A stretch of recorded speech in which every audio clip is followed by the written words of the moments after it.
This is Deborah Patterson with Homecoming Magazine, and we're here with Mr. Ivan Parker. How are you doing, Ivan? I am doing fabulous, That's, and hey, it's great to see you. And right here in this studio, very studio where we recorded yeah.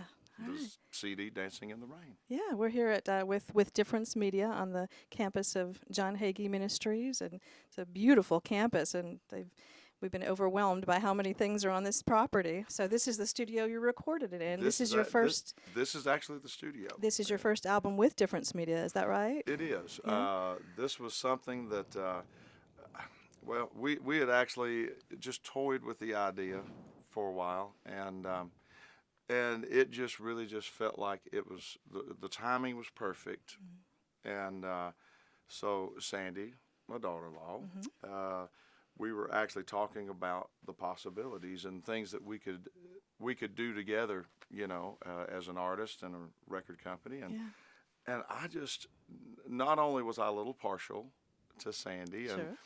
and of course the Hagee family were very special people, and but it just all made sense that this was just a great place to be.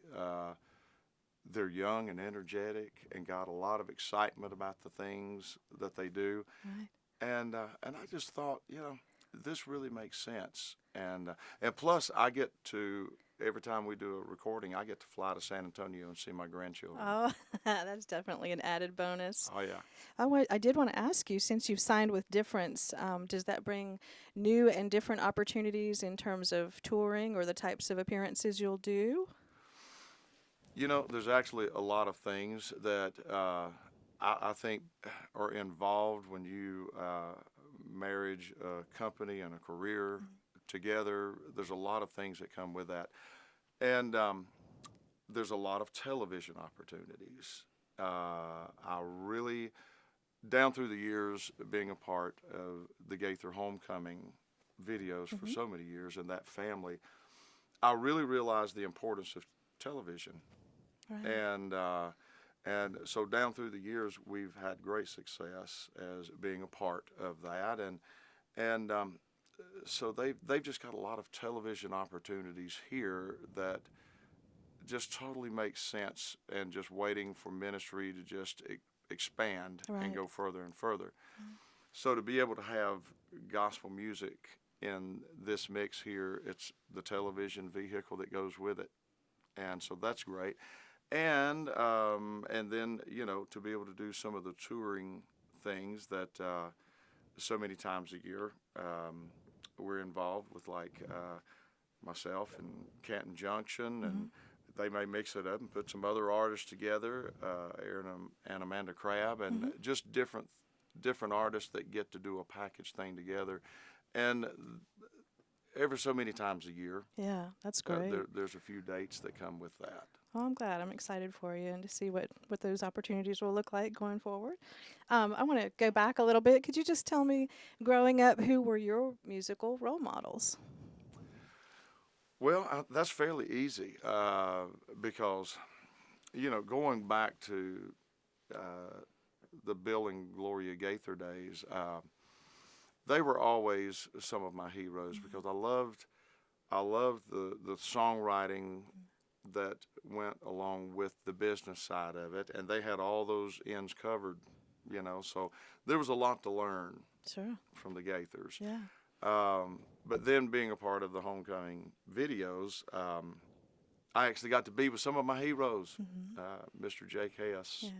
Yeah. Uh, Jake was probably one of my favorite Oh. all-time singers because not only was he just a great singer, but he was animated. Yeah.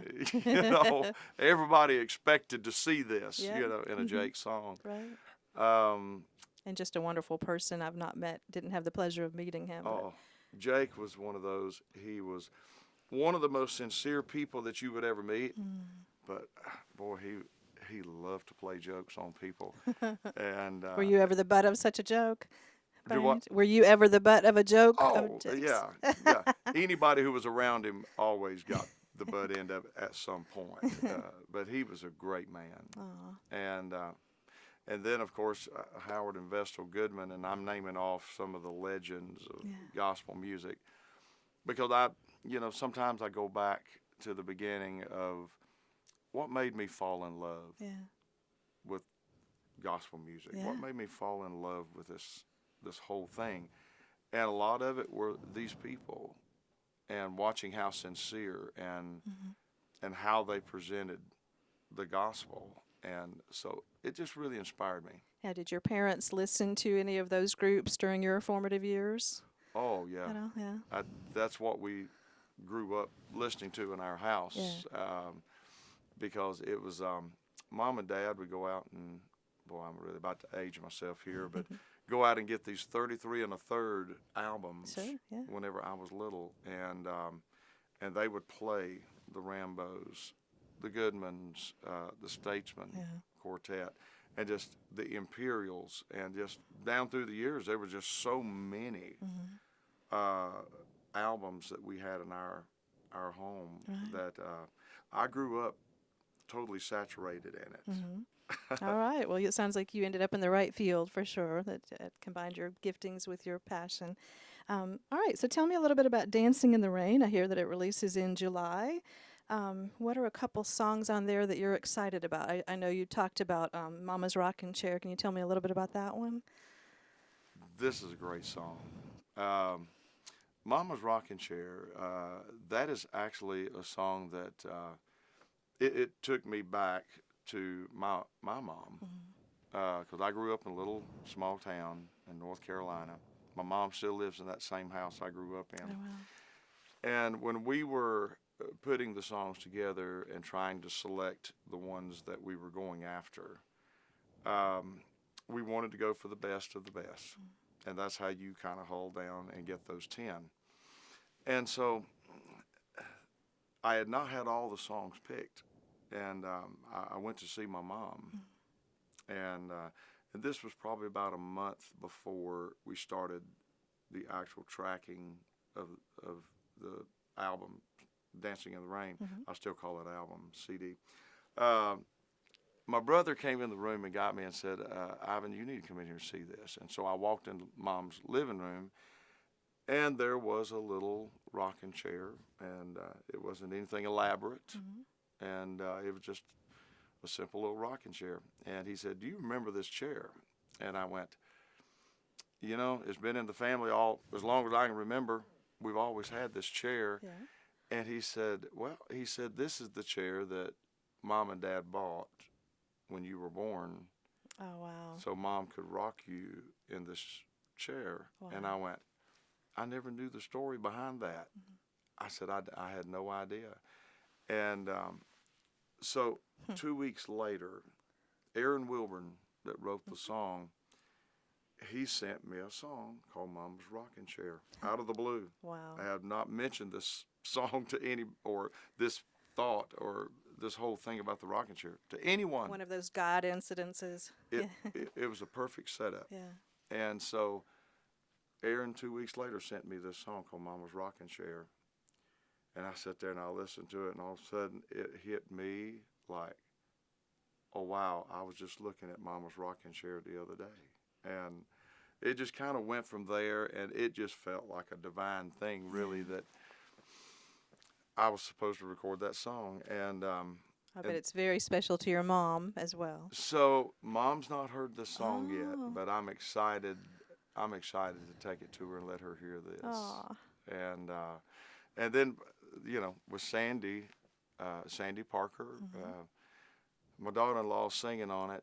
She did a duet with me. I'd wanted to do that for years, and this song was just perfect for her Yeah. to sing with me. And so it's an absolute incredible That's very special. moment. Yeah. Yeah, that's really neat. Let's see. I also heard that There's Healing is a really special song. Can you tell me a little bit about that one? There's Healing is a great song, even if I did have a part in writing it. Yeah. And you wrote that how many years ago? Actually, we wrote that 18 years ago. And You and Gary Jones, you said? Gary Jones and I, which Gary produced Dancing in the Rain. Okay. And so 18 years ago, we were working on a project together, and I was on my way to Gary's house in Nashville, and we were going to listen to songs and pick some songs. I was in a traffic jam. downtown Nashville. And I was sitting there, and I'm like, this song was just going through my head, the melody, the words. And I grabbed a pen while I was sitting there in traffic and started just writing, started writing the lyrics. That's when some of the best ideas come, isn't it? When you're sitting in traffic. Never thought it'd be in a traffic jam, but and by the time I got to Gary's, I had most of the melody and the majority of like a verse and a chorus written, and I said, Gary, get to the piano quick. Yeah. And so we sat down and started working it out, and so I just always remember that song as it ministered to me 18 years ago. And I thought, that's a still fresh message today. We've just got to trust God more for our healing of the mind, the hearts, our families. And so that's why I wanted to redo that song. Yeah, that's excellent. All right. Is there any other song that really connects with you that you can think of from this album? Well, you know what? I do love the song Dancing in the Rain. And it's a great picture. it's a happy song. Yeah. I mean, it really is. And I tell audiences pretty much every night, I said, sometimes we get caught up in the problems that we have. We're raising families, we got jobs, we do so many things that a lot of different things can just go wrong during a day, And there's a lot of Christians today that their joy is suffering because the heartache is getting the best of them. And when I came across the title of this song, when the demo was sent to me, I thought, I love this title, Dancing in the Rain. That is really, really cool. And so I started reading the lyrics, and I thought, that's exactly what I've been trying to get across to people everywhere, that even though it's raining in your life, we've got to learn it's going to rain from time to time. So sometimes we're going to get to that point we're going to need to learn to dance in the rain. Yeah. And that's why that song means so much to me. It's because taking you out of a situation, being happy, being positive no matter what. Yeah. Yeah. It reminds me of another saying I heard that I really like. It says, until God opens another door, praise him in the hallway. That's it. Yeah. Okay. Well, can you quickly give me a little update on your family, on Teresa and Josh and Ryan and the grandkids? How's everybody doing? What's new? Oh, they're all doing great. My wife Teresa and I, July the 22nd, we will actually be celebrating 38 years. Oh, that's wonderful. Of marriage, and they said it wouldn't last. Nobody said that. But we'll be celebrating 38 years of marriage, and it's almost like, wow, to me that's a milestone, because you don't hear of people being married that long anymore. Yeah. So it's really great that our relationship has been strong and held. Well, and I heard that Josh just got married not too long ago, so I wanted to ask you, what advice would you give him or anybody else just setting out on that journey? Just work it out. Marriage is not it's not one of these things where it's 100% a piece of cake. I mean, there's going to be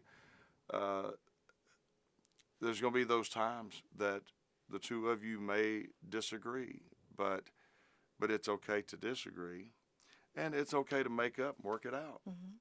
That's good. So it doesn't matter which one of you works it out. Just make sure it gets worked out. Right. Yeah, there needs to be on both sides, I guess. All right, I don't know how we are on time. I have one more question. Thinking about when you started out as that bright-eyed young singer, knowing what you know now, what advice would you go back and give that young man? Wow, I would definitely say, don't buy a bus first thing. Don't buy a bus. But hey, as long as you got some duct tape and duct tape and wire, you can normally fix a bus. I would probably say, make sure that you're prepared for the calling, because there's a lot of nights, there's a lot of time that you're going to be spending on the road, away from your family. And one of the things I would have to say, that if you're married, it doesn't hurt for you and your spouse to be called when you do a ministry full time. Because I remember so well when Teresa said, you know, I'm as committed to this as you are. And it was as if my whole attitude about what I was doing in the ministry, it all made sense. Wow. We're a team. Yeah. We're in this together. And but you really have to make sure that you're accepting that calling for the right reasons, because you've got to be strong throughout the whole entire career, because there's going to be obstacles. There's going to be times that Satan is going to show his face and prove to you how mad he is that you're doing this. And so you have to be strong. You really have to be faithful to God and just trust him in all things. And next thing you know, 30 years flies by just like that. Wow. Well, thank you so much for being with us. We really appreciate your time today, Ivan. And thank you. You have I've a great enjoyed day. it.